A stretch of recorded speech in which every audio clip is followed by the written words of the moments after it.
روتین بعد همون یعنی بلا فاصله بعد همون نذاری موهات خشک بعد شروع کنی یا لایه به لایه موهاتو کرمو بزن. به بخش ریشه موهات حتما کرمو بزن و توجه کن که به کف سرت کرم نخوره ولی به ریشه موهات حتما بخوره. بعد از اینکه کامل کرمو رو زدی نوبت ژله. اصلا ژل رو حذف نکن، مثل کرمو لایه به لایه به موهات بزن و بعد از اون شروع کن با برس فلکسی موهاتو شونه کردن تا مواد کامل به همه جای موهات برسه و پخش بشه. حالا نوبت اسکرانچ کردن موه. سرتو پرتاب کن پایین، شروع کن موهاتو اسکرانچ کن. صدا رو گوش بدید.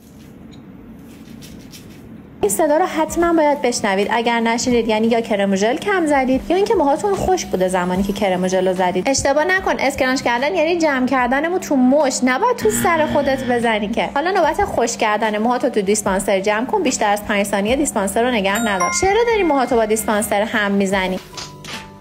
فقط باید موها رو تو دیسپانسر جمع کنی و نگه داری. بدون سر دیسپانسر هم که خشک کردن مو کاملا ممنوعه. لطفاً دیسپانسر رو کف سر تکون نده چون باعث وز شدن موهات میشه. حالا نگاه کن، موهات شبیه چوب خشک شد به خاطر ژلیه که زدی. چیکار کنم این حالت چوب خشکی از بین بره؟ فقط با 2 قطره روغن بریز کف دستت. وقتی موهات هیچ آب دیگه‌ای نداره شروع کن موهاتو اسکرانچ کردن. اگر می‌خوای موهات پفدار بشه حتما باید از شونه پوش استفاده کنی. شونه پوش رو تو کف سرت بزن و یه ذره از سرت فاصله بده و از موهات در بیار. حالا یه موی نرم و خوشگل داری. اینم یه روتین درسته بعد از همون برای فرفریای خوشگل